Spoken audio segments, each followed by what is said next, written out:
The howling winds of the ice valley cut through Elra's tattered cloak like daggers of frost. She clutched her infant daughter tighter to her chest, trying to shield the tiny body from the merciless blizzard that had descended upon them without warning. The snowflakes, once gentle and mesmerizing, had transformed into icy projectiles that stung her exposed skin and obscured her vision. The cold penetrated to her very core, a constant reminder of the precariousness of their situation. "Just a little farther," Lilra whispered to her child, though she knew the infant couldn't understand her words. The reassurance was as much for herself as for her daughter. "We'll find shelter soon." But deep down, Elra knew the truth. There would be no shelter for them. Not anymore. Not since the village elders had declared her impure for bearing a child without a bonded mate. The ancient superstitions of her people ran deep, and in their eyes, her daughter was a harbinger of misfortune, born under the cursed moon's alignment. As she trudged through the deepening snow, Lura's mind flashed back to the scene that had played out mere hours ago. The accusatory glares, the hateful whispers, the ceremonial staff striking the ground 3 times, the official symbol of banishment. She had begged them to at least spare her child from the punishment, but tradition was unyielding. Mother and child were considered one entity until the naming ceremony, which would never come now. The memory of that final confrontation burned in her mind, a stark contrast to the freezing world around her. "You have brought dishonor upon us all," Elder Mala had said, her voice devoid of the warmth that had once characterized their relationship. "The signs are clear. The child bears the mark of the Void Walkers." "It's just a birthmark," Lilra had pleaded, desperate for them to see reason. "She's innocent." But her words fell on deaf ears. The council had made their decision, and the crowd that had gathered seemed to breathe a collective sigh of relief, as if her removal would somehow purify their settlement. The heavy iron gate of the shelter complex had slammed shut behind her, with devastating finality. That sound, metal against metal, was the sound of hope being extinguished. Standing outside in the gathering storm, Laura had realized the full magnitude of her situation. They had timed her banishment perfectly, knowing the coming blizzard would likely claim her life and that of her child, absolving the village of direct responsibility for their deaths. The wind rose to a deafening roar, swirling the snow into impenetrable white walls around her. Laura struggled forward, each step more difficult than the last. Her legs felt like they were encased in lead, and her fingers had long since lost sensation. The only warmth in her world was the small bundle against her chest, and even that was fading.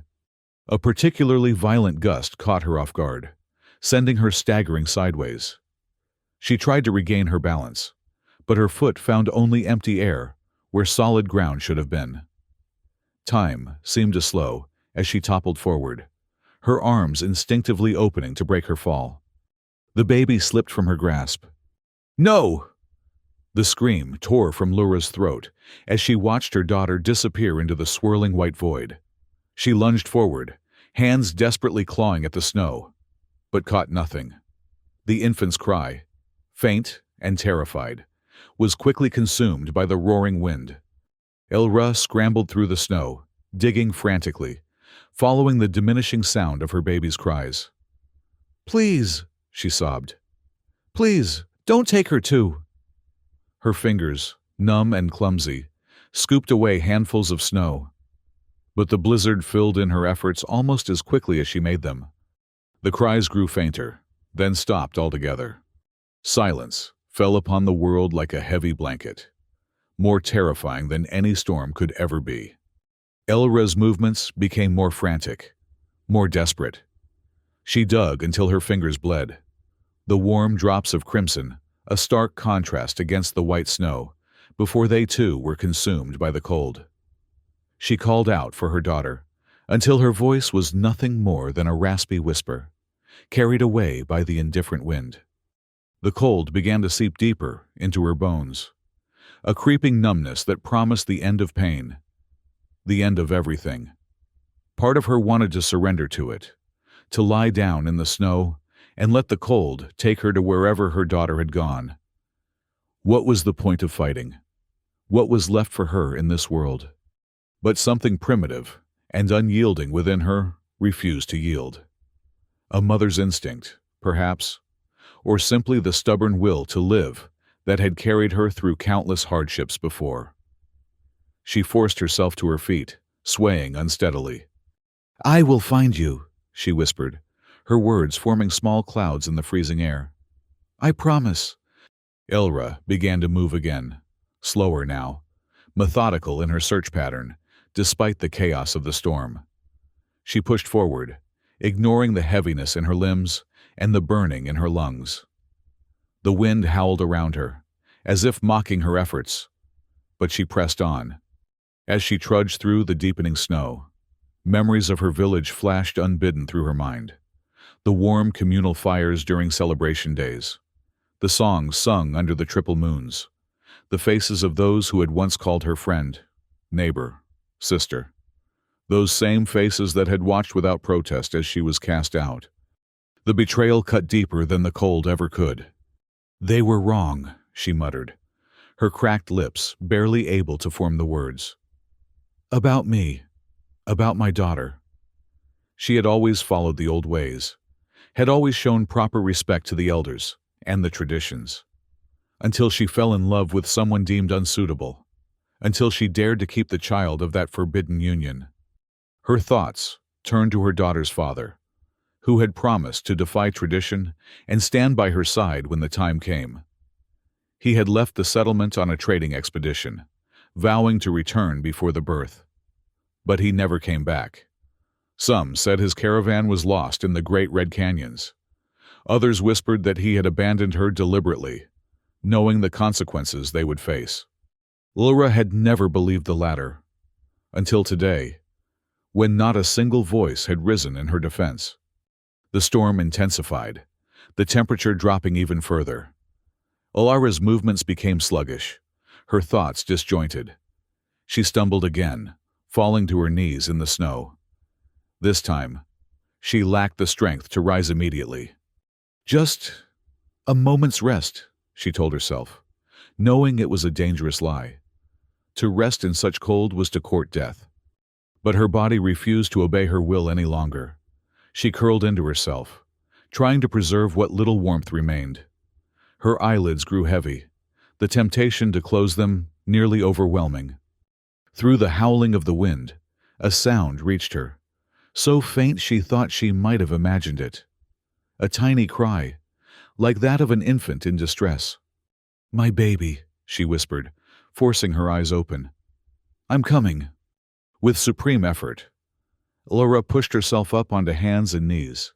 She crawled forward, following that phantom sound, though each movement sent waves of agony through her frozen limbs. The cry came again, slightly louder, real or imagined. It gave her purpose, a reason to keep moving. She would not abandon her child to the merciless cold, not while breath remained in her body. But that breath was becoming more labored, more painful with each passing moment. Darkness encroached on the edges of her vision, and her limbs began to fail her. She collapsed again, face down in the snow, unable to rise. "I'm sorry," she whispered to her lost child, as consciousness began to slip away. "I tried." As the darkness closed in, Laura thought she saw a light in the distance, cutting through the swirling snow. A hallucination, surely, a final gift from her dying brain.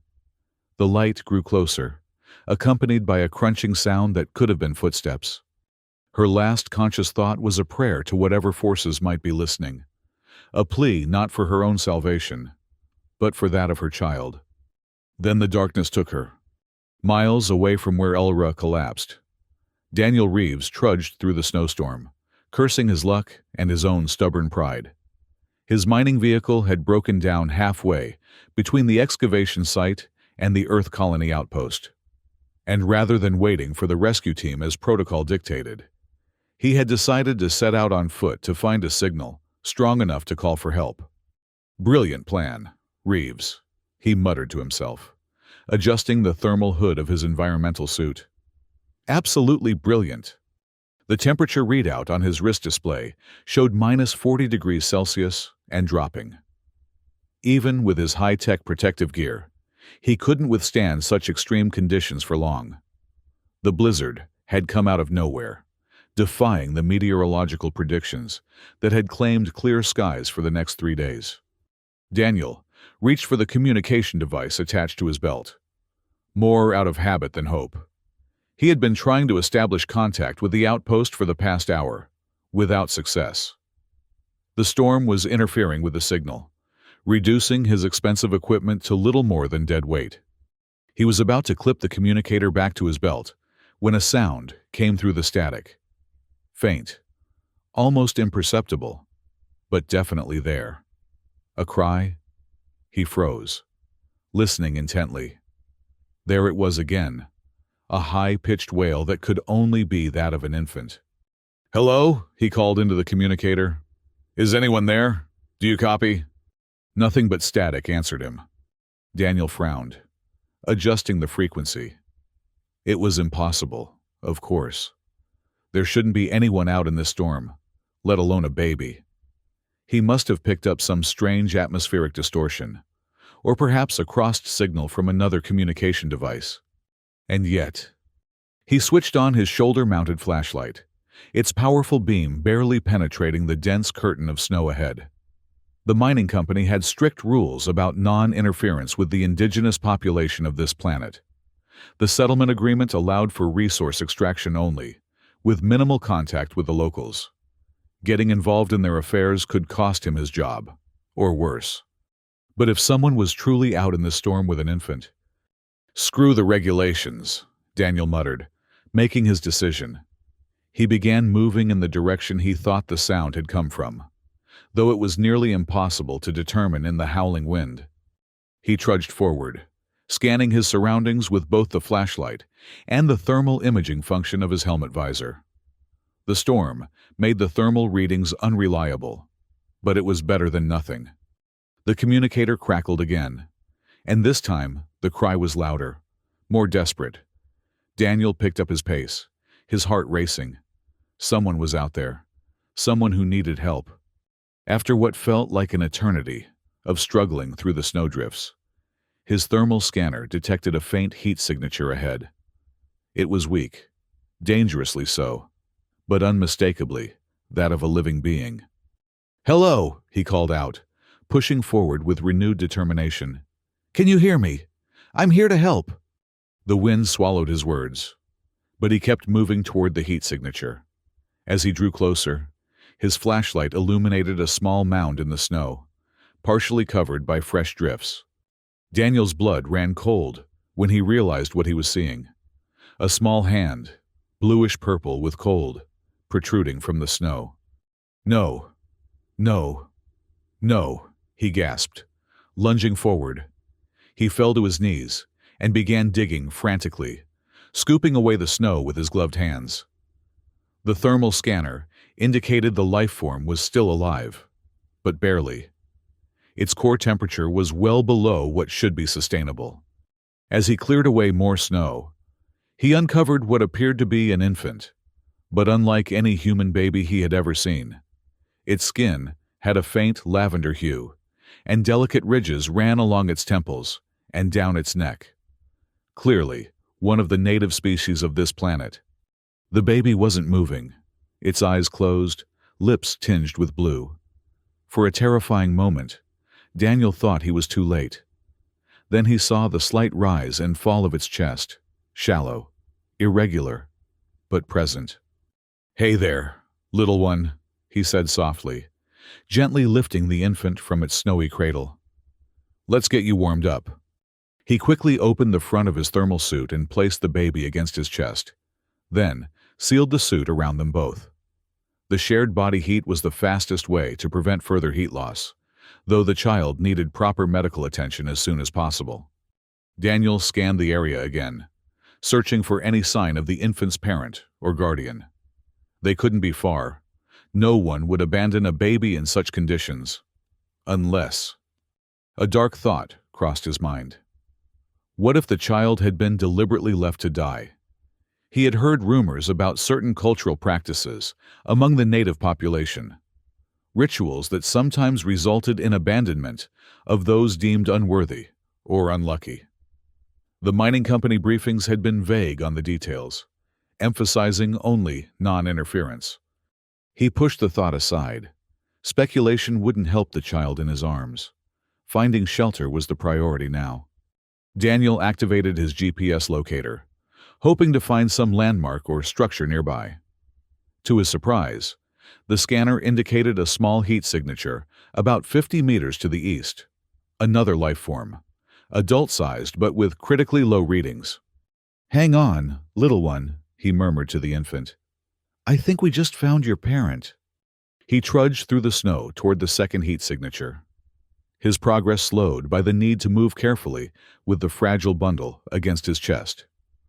The baby had begun to stir slightly, a good sign that the warming was having an effect. When he reached the location, his flashlight revealed a partially snow-covered figure lying face down in the drift. Moving quickly, Daniel knelt and brushed away the snow, revealing a female form with the same lavender-hued skin as the infant. She wasn't moving, and for a moment, Daniel feared the worst. Then he noticed the faint fog of breath from her nostrils, barely visible. But there, she was alive, but just barely. "Ma'am, can you hear me?" he called, knowing she likely couldn't understand his language, but hoping the sound might rouse her. There was no response. Daniel faced a dilemma. He couldn't carry both the woman and the child through the storm. Not in these conditions. And she was too weak to walk on her own. They needed shelter, and quickly. His scanner indicated a geographic anomaly nearby, a rock formation that might provide some protection from the wind. It was their best hope. With a silent apology to the unconscious woman, Daniel hoisted her over his shoulder in a fireman's carry, careful to keep the baby secure against his chest with his other arm. The additional weight made each step a struggle, but he pressed on toward the potential shelter.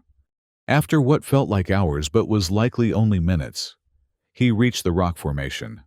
It wasn't much, a shallow overhang with a small cavity beneath, but it would shield them from the direct force of the wind and snow. Daniel gently laid the woman down in the most protected part of the shelter, then knelt beside her. He needed to get her temperature up, or she wouldn't survive the night. The emergency shelter in his pack would be their best option. One-handed, with the baby still cradled against him, Daniel removed the compact shelter from his backpack and activated it. The self-deploying structure expanded rapidly, forming a small dome tent made of insulating material. It wasn't designed for comfort, but it would trap heat and keep out the worst of the cold. Once the shelter was secure, Daniel carefully moved the unconscious woman inside, positioning her on the thermal blanket that formed the floor. He then unsealed his suit and gently placed the baby next to its mother. The infant immediately began to cry, a weak, reedy sound that nonetheless indicated improving condition. Daniel took it as a good sign.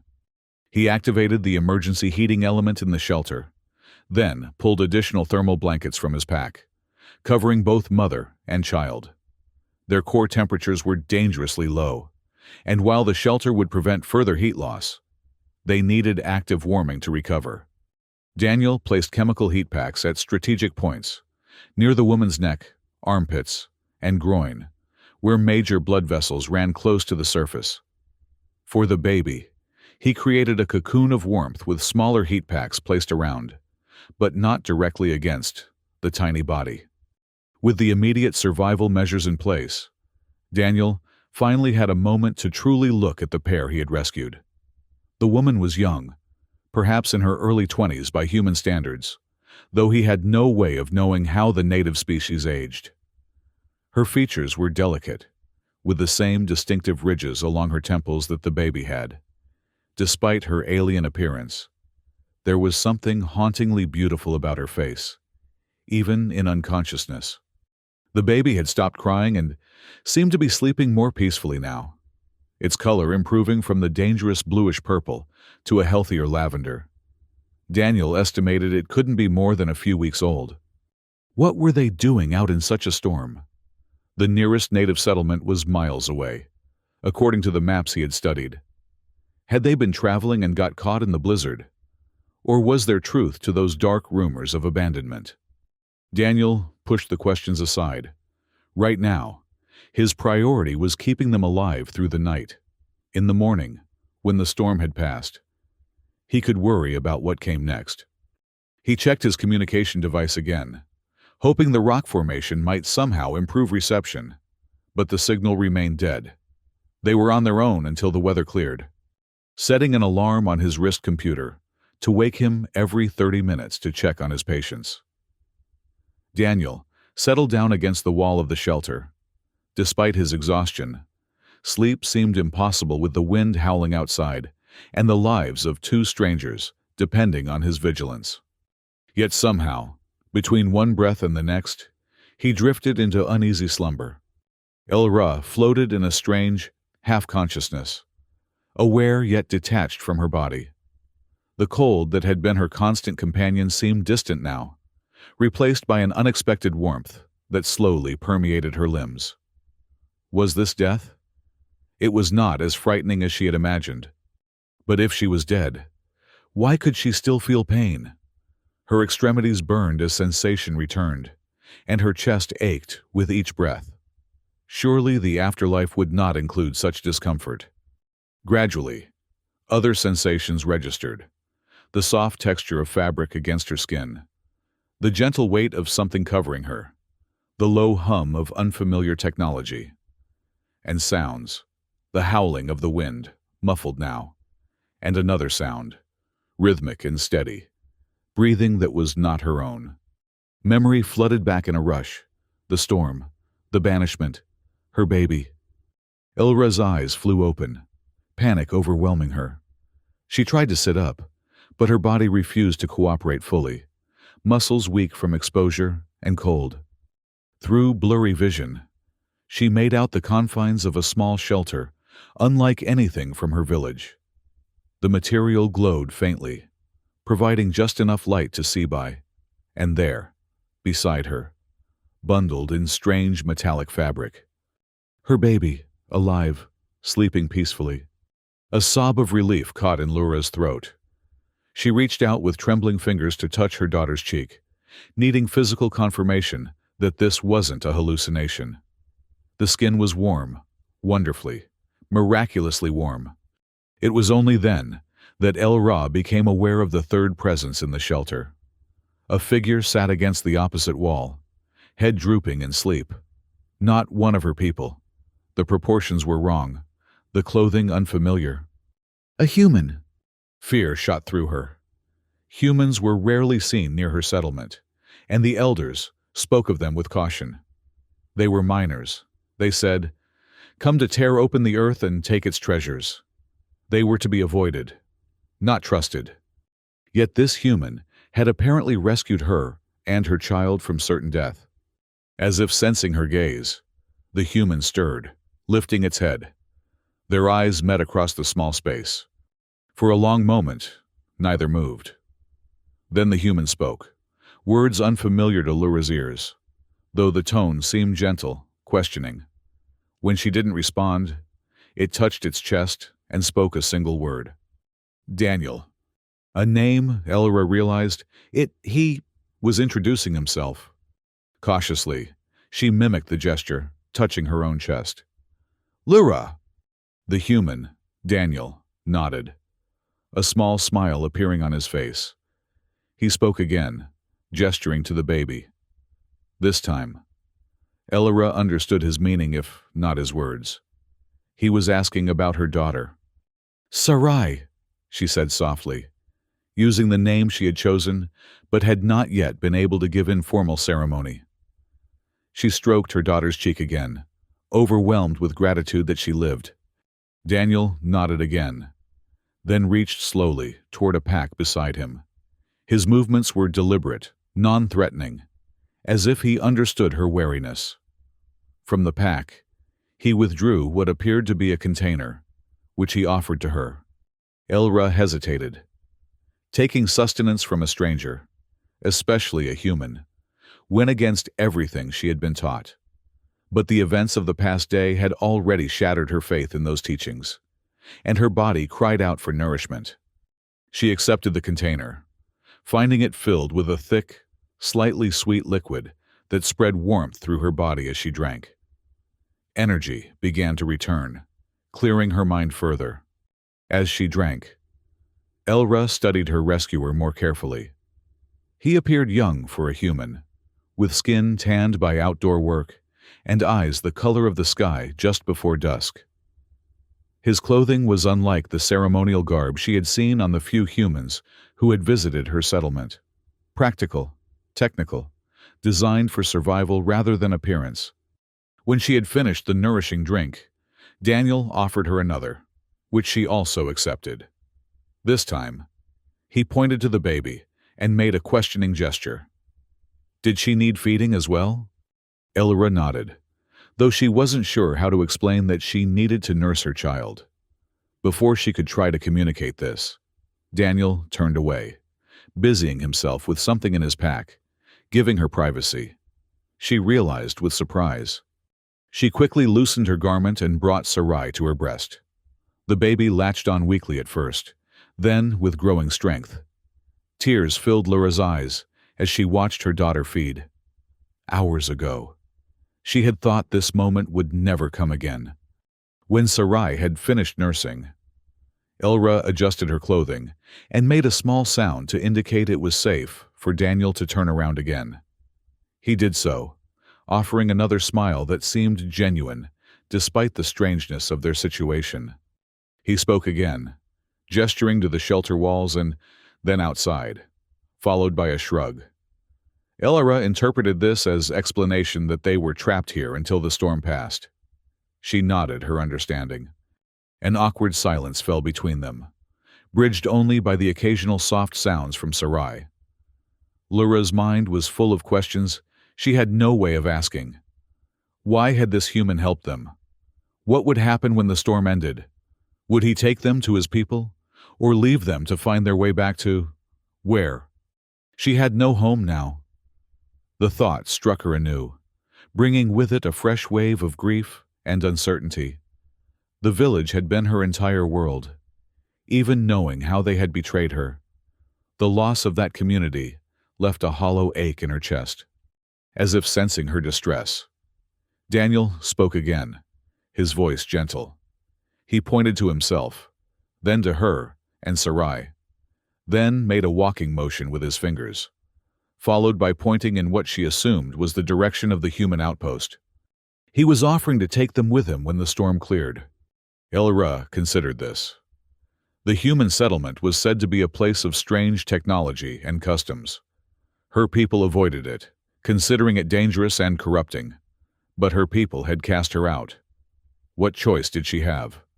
Slowly, she nodded her acceptance of his offer. Relief showed on Daniel's face. He reached for his pack again and withdrew what appeared to be a small device. After manipulating it for a moment, he held it out to her. On its surface was a glowing image.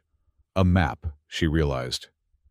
Daniel pointed to a location on it, then to himself and her, indicating their current position. Then he traced a path to another point, presumably the human settlement. The distance seemed vast to Laura, especially considering they would be traveling with an infant. Her concern must have shown on her face, because Daniel made a reassuring gesture, then pointed to something outside the shelter. From his pantomiming, Elra gathered that he had a vehicle of some kind, damaged but perhaps repairable, once the storm passed. Elra nodded again, trying to convey gratitude with her expression, since she lacked the words. Daniel seemed to understand, offering another smile before turning his attention to monitoring the baby's condition. As she watched him gently check Sarai's temperature with a strange device that lit up when passed over her daughter's forehead, Laura was struck by the care he showed. This human, this stranger, had risked his own safety to save them, and now continued to ensure their well-being. It contradicted everything the elders had said about humans, that they were cold, calculating creatures interested only in what they could extract from the land. Perhaps, like so many other teachings she had once accepted without question, this too had been wrong. The night passed slowly, marked by the gradual improvement in both Elraz's and Sarai's conditions. Daniel remained vigilant, checking on them regularly, offering nourishment and adjusting their coverings to maintain optimal warmth. Despite the language barrier, a tentative trust began to form between them, born of necessity, perhaps, but no less real for that. When Elra finally drifted into true sleep, it was with her daughter safe in her arms, and the knowledge that, for the moment at least, they were protected. Morning came with a stillness that spoke of the storm's passing. Daniel was the first to awaken, immediately checking the conditions outside the shelter. The blizzard had subsided, leaving behind a transformed landscape of smooth, undulating snowdrifts. The sky above was clearing, revealing the pale lavender that heralded dawn on this planet. He turned back to find Lyra awake, watching him with those large, expressive eyes that seemed to change color slightly with her emotions.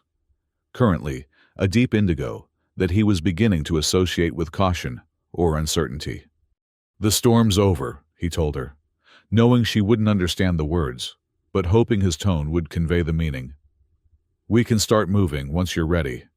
Elra nodded, her gaze dropping to Sarai, who slept peacefully in her arms. The infant's color had returned to normal, and her breathing was strong and regular. A remarkable recovery, considering her condition when Daniel had found her. While Elra tended to her daughter, Daniel began packing up the emergency shelter components. His mind was already working through the logistics of their journey. His mining vehicle was damaged, but not beyond repair, a fact he had confirmed via his scanner during the night. If he could get it operational, they could reach the outpost by nightfall. If not, they faced a much longer journey on foot, dangerous with an infant in tow. Once the shelter was packed away, Daniel offered Lyra and Sarai the last of his emergency rations. As they ate, he studied his communicator, hoping the clearer weather might allow for a signal. There was still nothing but static. "Looks like we're on our own," he murmured, more to himself than to Lyra. "Let's hope the rover's feeling cooperative today." When they were ready to depart, Daniel helped Elra secure Sarai in a makeshift carrier, fashioned from one of the thermal blankets.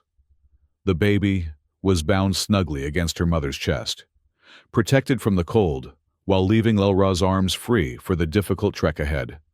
They set out across the snow-covered landscape, Daniel leading the way with his scanner providing directional guidance. The going was slow, the snow was deep in places, and Lyra was still weak from her ordeal. Daniel found himself frequently reaching back to offer her his hand over particularly difficult sections, which she accepted after only brief hesitation. As they walked, Daniel attempted basic communication, pointing to objects and stating their names in his language. Elra seemed to understand what he was doing and responded with the corresponding words in her own tongue. It was a primitive form of exchange, but it passed the time and began to establish a rudimentary shared vocabulary. By midday, they had covered approximately half the distance to Daniel's vehicle. They paused in the shelter of a rock outcropping to rest and for Lyra to feed Sarai again. As Daniel watched her care for the infant, a question that had been nagging at him resurfaced. "What were you doing out in that storm?" he asked, before remembering she couldn't understand him.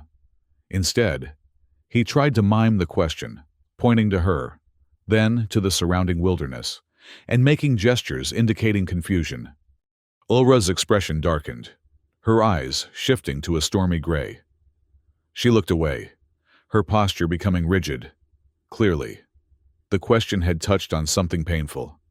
"I'm sorry," Daniel said, raising his hands in a universal gesture of apology. "I didn't mean to upset you." After a moment, Elra seemed to collect herself. She handed Sarai to Daniel, surprising him with this show of trust. Then, using a stick, she drew a crude representation of a village in the snow. She pointed to it, then to herself, and made a pushing motion away from the drawing, followed by a sweeping erasure of part of it. Banishment, Daniel realized with a chill. She and the baby had been cast out. The pieces began to fall into place. Her presence in the storm, the lack of proper cold weather gear, the absence of any search parties despite the clearing weather. No one was looking for them because no one wanted them found. Anger flared in Daniel's chest, directed at people he had never met. How could anyone abandon a mother and infant to certain death, regardless of cultural differences? It seemed inconceivably cruel. Ulra took Sarai back from him, her eyes now a deep, sorrowful blue. She made a cradling motion, then pointed to a marking on the baby's neck that Daniel had previously taken for a natural feature of their species. A small, darker patch of skin in a distinctive pattern. She then drew another symbol in the snow, one that looked vaguely similar to the mark. With a violent gesture, she crossed it out, then pointed to the village drawing and made the pushing motion again. "They cast you out because of a birthmark?" Daniel asked incredulously. "Because of some superstition about a mark on your baby?" Though she couldn't understand his words, his tone must have conveyed his outrage. Laura's eyes widened slightly, then softened to a shade that reminded Daniel of the twilight sky. She nodded slowly, a single tear tracing down her cheek. Without thinking, Daniel reached out and gently brushed the tear away. "I'm sorry," he said softly. "No one deserves that, especially not you and Sarai." The use of her daughter's name seemed to surprise Laura. She blinked, then offered a small, tentative smile, the first he had seen from her. It transformed her face, bringing a warmth to her features that pierced Daniel's heart in an unexpected way.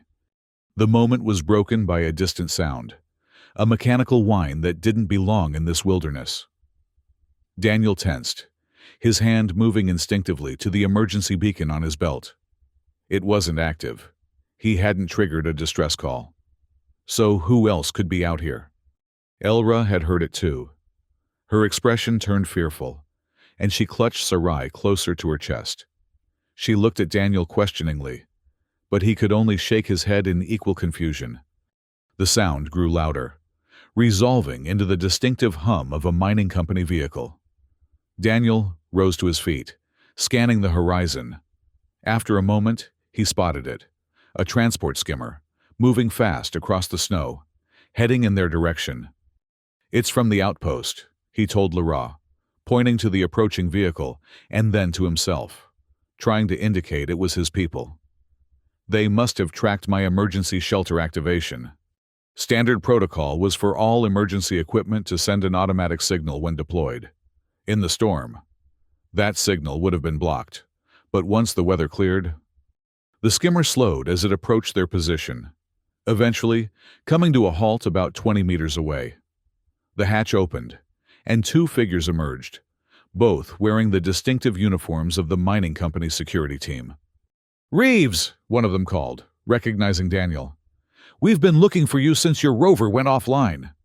Daniel raised a hand in acknowledgement but remained where he was, conscious of Laura's fear behind him. He needed to handle this carefully. The company had strict protocols about interaction with the indigenous population, and he had already broken several of them. "Had some trouble in the storm," he called back. "My rover's about 3 clicks northeast of here. Needs repairs."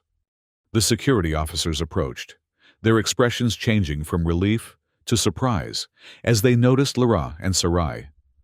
Their hands moved subtly toward the stun weapons at their belts, not drawing them, but preparing to if necessary. "Reeves, what's going on here?" the lead officer asked, his voice hardening. "You know the non-interference protocols." "They were dying in the storm," Daniel replied simply. "The woman and her baby. I couldn't leave them." "That's not your call to make," the second officer said. "The agreements with the Native Council are clear. We don't interfere in their affairs. They don't interfere in ours." Daniel felt his temper rising, but forced himself to remain calm. They were cast out, he explained, abandoned to die because of some superstition about the baby's birthmark. There's no home for them to return to. The officers exchanged uncomfortable glances. This complicated matters. Look, Daniel continued, I'm bringing them back to the outpost. They need proper medical attention, especially the infant. You can report me to management if you want, but I'm not leaving them out here. A tense silence followed. Daniel stood his ground, positioning himself slightly in front of Lura and Sarai in an instinctively protective stance. Finally, the lead officer sighed. Fine, get them in the skimmer. But this is on your head. Reeves, the director's going to have questions. Relief washed through Daniel. He turned to Lura, gesturing toward the skimmer and making lifting motions, trying to convey that they would be transported to safety. She looked uncertain, her gaze darting between him and the officers. It's okay, he assured her, offering his hand. They're here to help. We're going to the outpost now. After a moment's hesitation, Elara took his hand, allowing him to lead her toward the waiting vehicle. The security officers maintained a respectful distance, their expressions a mixture of curiosity and concern. As they approached the skimmer, Elra suddenly stopped, turning to face Daniel fully. With her free hand, she touched his cheek, her eyes shifting to a warm amber color that seemed to glow from within. The gesture was clearly one of gratitude, perhaps even trust. Daniel felt something shift within him, a sense of responsibility, of connection to this woman and her child that went beyond the circumstance of their rescue. In the span of less than a day, they had somehow become important to him in a way he couldn't quite define. You're welcome, he said softly, knowing she wouldn't understand the words, but hoping she would understand the sentiment. Let's get you both somewhere safe. Elra nodded, and together they boarded the skimmer, leaving behind the wilderness that had nearly claimed their lives and heading toward an uncertain future at the human outpost. The journey to the outpost passed in relative silence. The security officers remained professional but distant, occasionally casting curious glances at Lara and Sarai. Daniel stayed close to them, providing what reassurance he could through his presence. As the skimmer approached the outpost, Lara pressed closer to the viewport, her eyes widening at the sight of the human settlement. Daniel watched her reaction, trying to see the familiar structures through her eyes. The outpost wasn't large by Earth standards, a collection of prefabricated buildings and domes connected by enclosed walkways, surrounded by a perimeter fence with automated security measures. Mining equipment dominated one section, while residential and administrative buildings made up the rest. To someone from Elra's village, however, it must have appeared as alien and imposing as her settlement had first seemed to Daniel when he arrived on this planet. The skimmer docked at the main entrance, and the security officers disembarked first, presumably to report the situation to their superiors. Daniel helped Elra down from the vehicle, keeping a supportive hand at her elbow as she gazed around in wonder and trepidation. It's okay, he told her, gesturing toward the entrance. We'll get you and Sarai checked out by our doctor, get you some proper food and rest. Before they could enter, however, a stern-looking woman in an administrator's uniform emerged from the building, her expression making it clear she was not pleased with the situation. The nameplate on her uniform identified her as Director Keller. Mr. Reeves, she said, her voice clipped and cold. I understand you've brought unauthorized visitors to our facility. Daniel straightened his posture, meeting her gaze directly. Director Keller, this is Elra and her daughter Sarai. They were abandoned in the storm and would have died without intervention. They need medical attention and shelter. Keller's eyes flicked to Lura and the baby, her expression softening almost imperceptibly before hardening again. You're aware of the non-interference protocols, Mr. Reeves. They exist for a reason. With respect, Director, Daniel replied, struggling to keep his tone even. Those protocols weren't designed for situations like this. They were abandoned by their own people. Sending them back isn't an option. A small crowd of off-duty workers had begun to gather, watching the confrontation with interest. Laura shrank closer to Daniel, clearly uncomfortable with the attention. Keller noticed this and sighed. This is not the place for this discussion. Bring them inside. We'll talk in my office after Dr. Nakamura has examined them. Relief washed through Daniel. It wasn't acceptance, exactly, but it was a start. He nodded his thanks to the director, then gently guided Laura toward the entrance.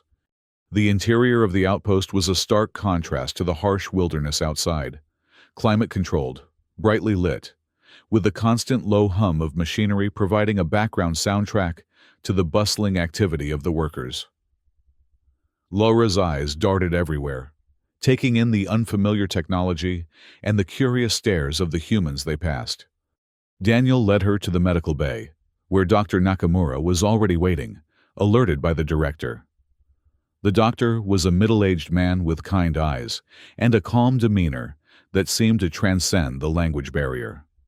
He smiled reassuringly at Laura, then gestured to an examination table. They were exposed to extreme cold for an extended period, Daniel explained. The baby especially was in bad shape when I found her. Dr. Nakamura nodded, his expression professional, as he prepared his diagnostic equipment. I'll need to examine them both thoroughly, he said. Temperature-related injuries can have delayed effects. Daniel translated this as best he could to Laura, through gestures, mimicking an examination and pointing to both her and Sarai. After a moment's hesitation, she nodded her understanding. The doctor approached slowly, first examining Sarai with gentle, practiced movements. The baby squirmed, but didn't cry, seemingly fascinated by the doctor's face and the gleaming instruments he used. Laura watched every move intently, ready to intervene if she perceived any threat to her child. Remarkable, Dr. Nakamura murmured as he studied his readings. Her physiology is similar to humans in many ways, but there are significant differences in thermal regulation and cellular structure. It explains how she survived conditions that would have killed a human infant. He completed his examination of Sarai, then turned his attention to Laura, who submitted to the process with dignified caution. Throughout the examination, Daniel remained close, offering reassurance through his presence. They're both in remarkably good condition, considering what they've been through, the doctor concluded when he had finished. Some minor frostbite on extremities, dehydration, and exhaustion, but nothing that rest and proper care won't heal. He turned to address Laura directly, speaking slowly and clearly, despite knowing she couldn't understand him. You and your daughter are very resilient. Elra seemed to grasp the positive nature of his assessment from his tone and expression. She inclined her head slightly in what appeared to be a gesture of thanks. Dr. Nakamura turned back to Daniel. They'll need specially formulated nutrition. Their digestive systems are similar enough to ours that they can process most of our food, but they'll need supplements for certain compounds their bodies produce naturally that ours don't. He prepared a series of injections as he spoke. These will help with the after effects of the cold exposure and provide some of the nutrients they're missing. I'll also give you a supply of supplements to add to their food. After administering the injections, which Elra accepted with only minor apprehension, the doctor provided them with nutrient drinks, specially formulated for their needs. Sarai, now fully awake and apparently feeling much better, cooed and reached for the colorful container her mother held. A smile broke across Laura's face at her daughter's improved condition. A full, radiant expression that transformed her features and sent an unexpected warmth through Daniel's chest. In that moment, he knew with absolute certainty that he had made the right decision, regardless of protocol or consequences. The door to the medical bay slid open, and Director Keller entered. She had changed from her formal administrative uniform to more casual attire, perhaps in an attempt to appear less intimidating. "Dr. Nakamura," she acknowledged. "What's their condition?" The doctor summarized his findings, emphasizing that both Elra and Sarai were recovering well and would suffer no permanent effects from their ordeal. Keller nodded, seemingly relieved despite her earlier stern demeanor. "Good. That's good." She turned to Daniel. "We need to discuss next steps. Mr. Reeves, my office, 10 minutes. As she turned to leave, Elra suddenly spoke, the melodic sounds of her language filling the room. Though none of the humans could understand the words, the questioning tone was clear. Daniel looked to the director, unsure how to respond. To his surprise, Keller's expression softened as she regarded Laura and the baby. "Bring them with you," she said to Daniel. "This concerns them as much as anyone." 10 minutes later, they were seated in Director Keller's office, a surprisingly warm space decorated with actual plants and artwork, a stark contrast to the utilitarian design of most of the outpost. Elra sat beside Daniel, Sarai dozing contentedly in her arms. "I've spoken with company headquarters," Keller began without preamble. "The situation is unprecedented. Our agreements with the Native Council specifically prohibit interference with their cultural practices, including those we might find objectionable." Daniel tensed, anticipating where this was heading. "You can't send them back," he said firmly. "They were left to die." "I'm aware of that, Mr. Reeves," Keller replied, her tone sharpening. "If you'd let me finish." She took a deep breath, visibly composing herself. "As I was saying, the situation is unprecedented. However, there is a clause in our agreement that allows for humanitarian exception in life-threatening circumstances." Hope bloomed in Daniel's chest. "So they can stay?" "Temporarily," Keller clarified. "We're obligated to inform the Native Council of their presence here. What happens after that will depend on the Council's response." Daniel frowned. "The Council represents the same community that cast them out." "I understand that," Keller said, her expression suggesting she was not without sympathy. "But we must follow proper channels. If the Council formally relinquishes responsibility for them, we can apply for permanent resident status." She leaned forward, her voice lowering slightly. "Off the record, Mr. Reeves, I've already initiated that process. The Council members I've spoken with seem disinclined to press for their return." Relief flooded through Daniel. It wasn't a permanent solution yet, but it was far better than he had dared hope. "Thank you, Director." Keller waved off his gratitude. "In the meantime, they'll need accommodations and someone to help them adjust to life here." She fixed him with a pointed look. "Since you brought them in, Mr. Reeves, that responsibility falls to you." Daniel nodded, accepting this without hesitation. "I understand. My quarters are small, but—" "We'll arrange for larger quarters," Keller interrupted. "Family housing. You'll be reassigned from field work to the outpost until further notice, with adjusted duties to allow time for their acclimation."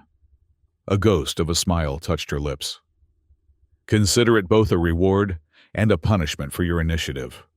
The director turned her attention to Laura, who had been watching the exchange with keen interest, despite not understanding the words. Keller spoke directly to her, her tone gentler than it had been with Daniel. "Welcome to Outpost Epsilon, Elra. It's not much, but it's safe, and no one here will harm you or your child." Though Laura couldn't understand the specific words, she seemed to grasp the general sentiment. She inclined her head in the same respectful gesture she had used with the doctor, then spoke a few words in her own language. The musical quality of her voice filled the office, somehow making the sterile space feel more alive. Daniel wished he could understand what she was saying. He made a mental note to request access to the linguistics database, if they were going to live here. Communication would be essential. As if reading his thoughts, Keller added.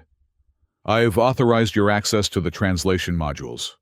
We have some basic vocabulary for their language from previous limited contacts. It should give you a starting point. Thank you, Daniel said, genuinely grateful for her foresight.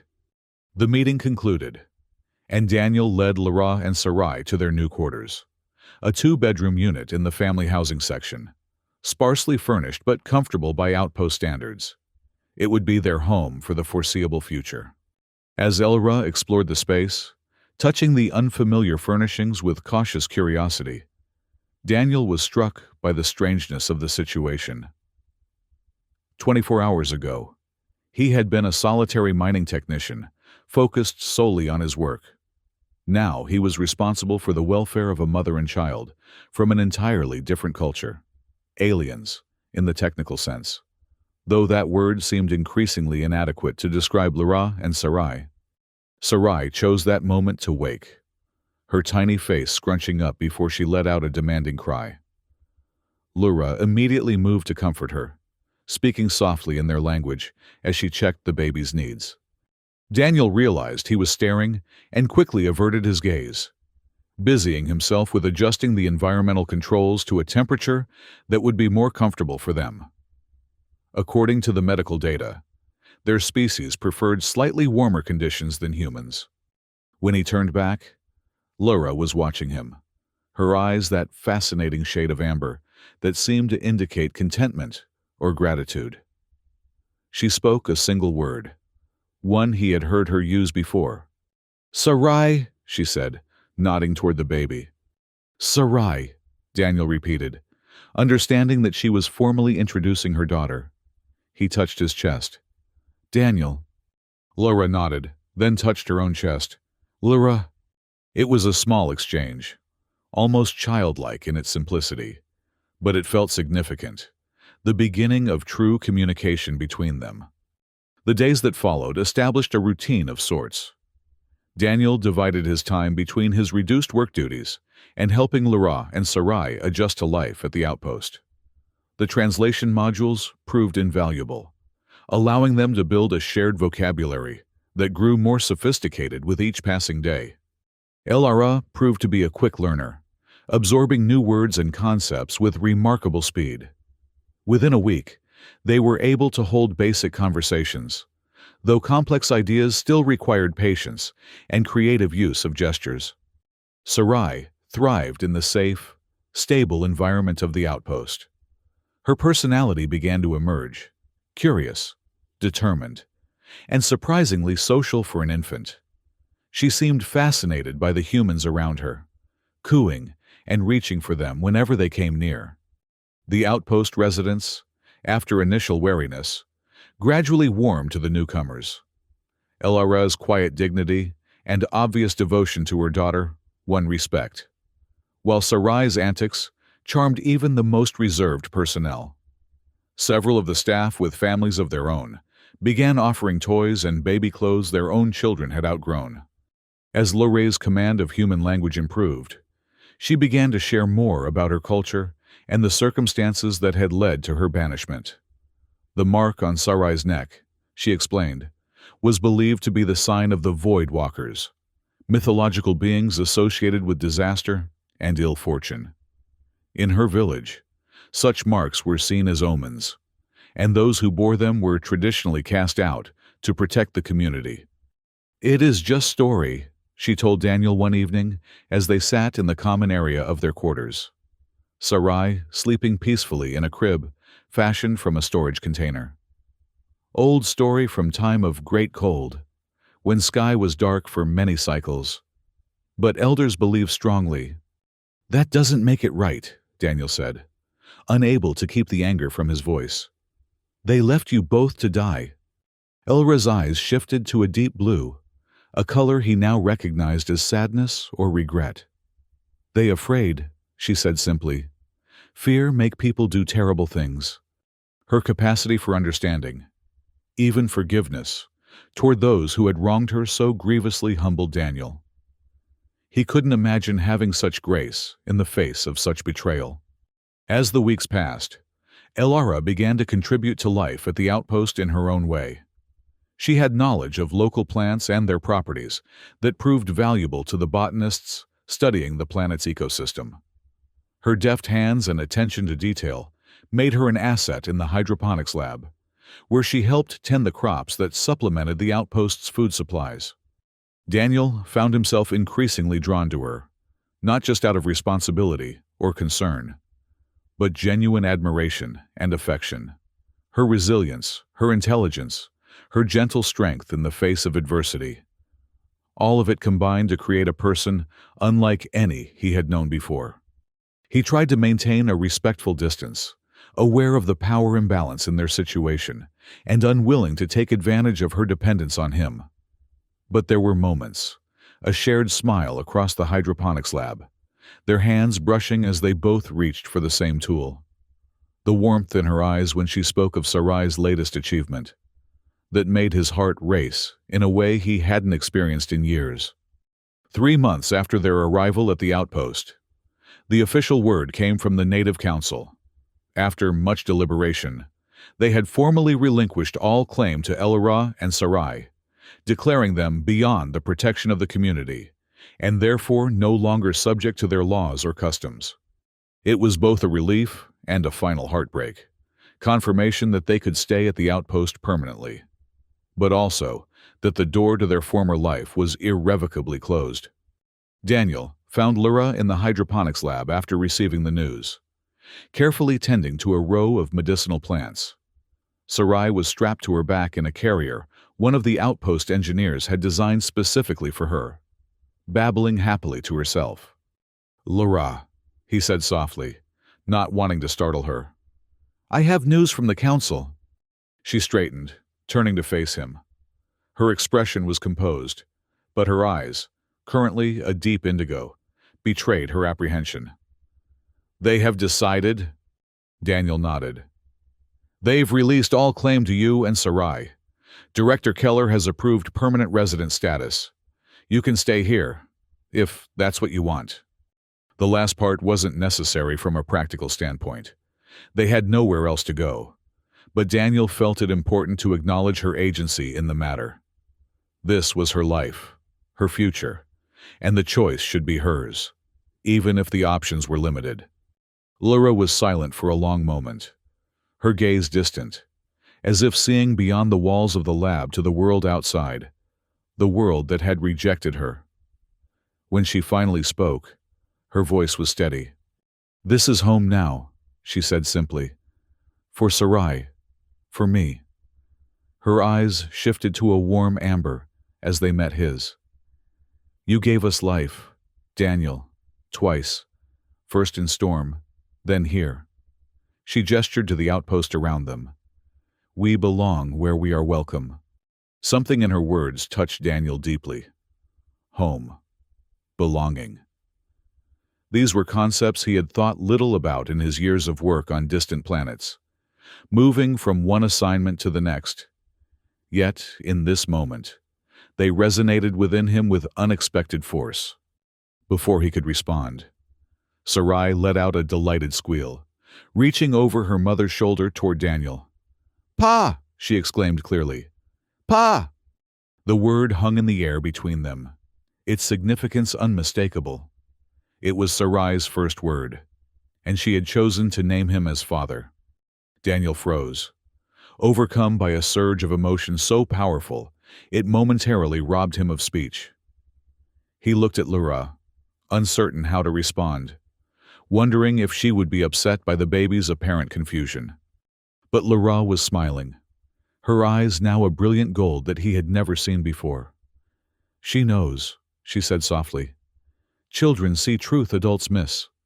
Hesitantly, Daniel reached out to take Sarai's tiny outstretched hand. The baby gripped his finger with surprising strength, still repeating the word, "Pa! Pa!" "Is this okay?" he asked Lyra, his voice barely above a whisper. "I don't want to overstep." In response, Elara reached up and removed something from around her neck, a small pendant on a leather cord. It was intricately carved from a material that resembled mother of pearl, glowing with an inner light that seemed to pulse in time with her heartbeat. "This is kin token," she explained, holding it out to him. In my culture, it marks family bond, not by blood, but by choice. Her eyes held his, unwavering. Sarai has chosen. I choose also. Will you accept? The question carried weight far beyond the simple acceptance of a gift. It was an invitation to become part of something Daniel had never truly had, a family. Not a temporary arrangement born of necessity, but a deliberate choosing of one another. Yes, he said, the word emerging as both answer and promise. I accept. Ilra placed the pendant around his neck, her fingers lingering for a moment against his skin. The token felt warm, alive somehow, as if it carried a piece of her essence within it.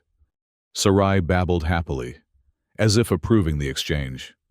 Daniel laughed, the sound born of joy and wonder at this unexpected turn his life had taken. He reached out tentatively, his hand hovering near Lura's face in silent question. She leaned into his touch, her cheek soft against his palm. We are family now, she said, her voice a melody that seemed to bypass language entirely and speak directly to his heart.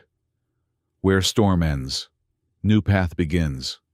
6 months later, the three of them stood at the edge of the outpost's perimeter, looking out at the wilderness beyond.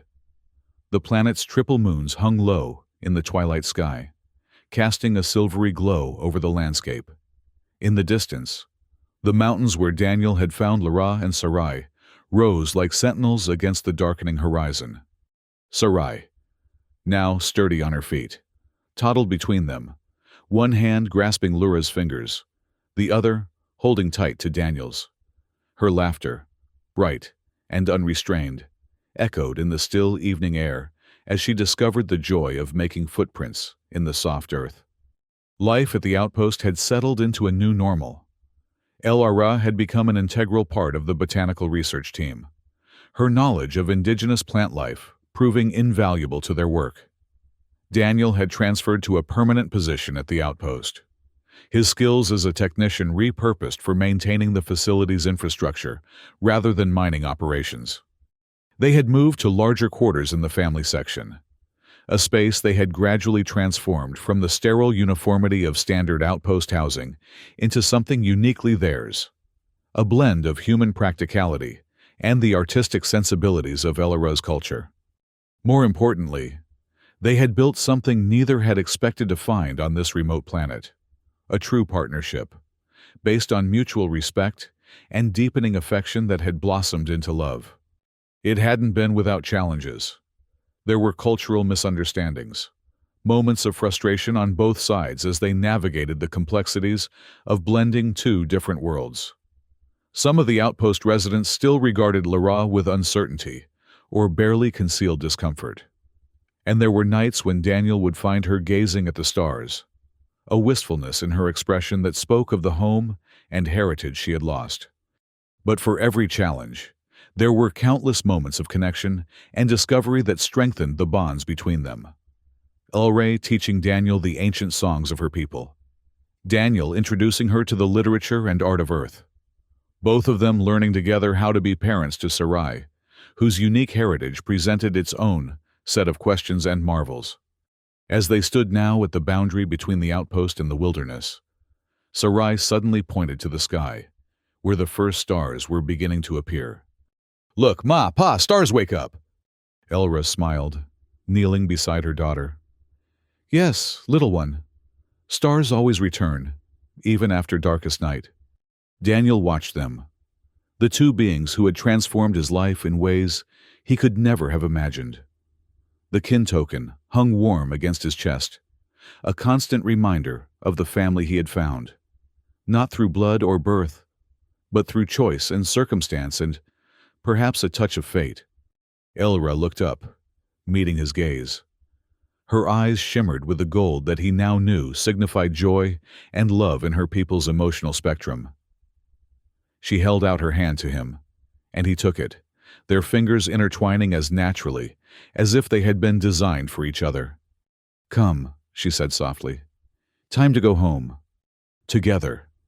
The three of them turned back toward the lights of the outpost, hand in hand, steps aligned in perfect rhythm as they walked toward their shared future. Behind them, the wilderness stretched vast and untamed, a reminder of the storm that had brought them together. Ahead lay the path they had chosen, not always easy, not always clear, but theirs to walk together. And in that moment, as Sarai's laughter mingled with the evening breeze and Lara's hand warmed his own, Daniel knew with absolute certainty that he had found something far more precious than any resource he had ever mined from the depths of distant worlds.